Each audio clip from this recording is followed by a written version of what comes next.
Tidak sesuainya progres daripada pengembangan drone kombatan elang hitam membuat haluan pengadaan alutsista berubah. Di awal, drone elang hitam yang digadang-gadang menjadi jenis MEL ini direncanakan untuk punya kemampuan kombatan alias mampu melakukan pengecerotan bom maupun rudal. Namun di tengah jalan banyaknya kendala yang inilah yang itulah membuat si elang hitam ini tidak mematikan seperti namanya. Karena elang hitam tidak akan dibuat dengan kemampuan kombatan, melainkan hanya untuk melakukan misi surveillance, intelijen, dan patrol udara baik untuk di darat maupun di wilayah maritim. Untuk saat ini, pihak Kementerian Pertahanan ternyata menggenjot pendekatan dengan Turki untuk kemungkinan akuisisi drone buatan mereka. Ada dua kandidat yang menjadi calon alutsista TNI, yakni Anka Drone dan Bayraktar TB2. Menurut situs berita Anadolu Agency menyebut, kemampuan drone ini akan digunakan oleh TNI Angkatan Laut. Pentingnya posisi drone sudah tidak perlu admin jelaskan lagi, baik itu sebagai pengumpul informasi intelijen maupun eksekutor di lapangan.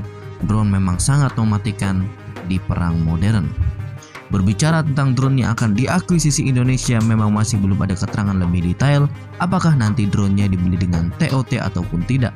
Nah, ternyata ada hal menarik tentang drone ini.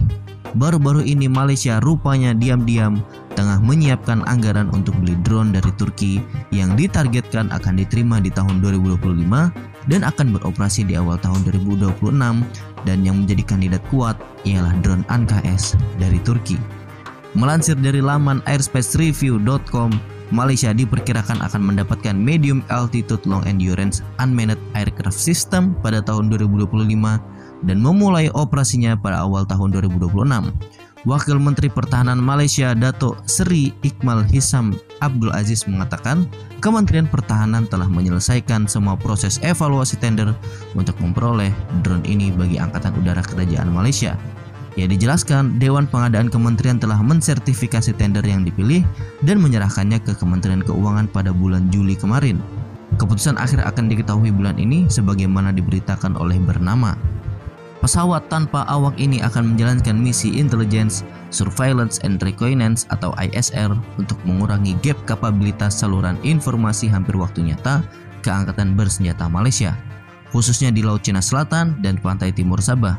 Pengembangan kemampuan pesawat ini didasarkan pada rencana pengembangan kemampuan 2055 Royal Malaysia Air Force dan sejalan dengan rencana pembangunan 4 dimensi Angkatan Bersenjata Malaysia untuk mendukung butir-butir pertahanan. Pengadaan alutsista termasuk electronic warfare untuk aset-aset tersebut akan dilakukan pada pengadaan tahap kedua dan ketiga dalam Malaysia Plan ke-13 dan 16. Wah, ini kemarin habis NSM ya kan yang mau dibeli, sekarang Anka yang mau dibeli ya kan. Kita Indonesia kalau sampai lambat bisa duluan mereka nanti yang dapat. Masa iya kita yang mulai proses nego duluan tapi mereka yang dapat barang duluan. Nah, bagaimana menurut kalian mengenai berita ini? Silahkan komentar kalian di bawah.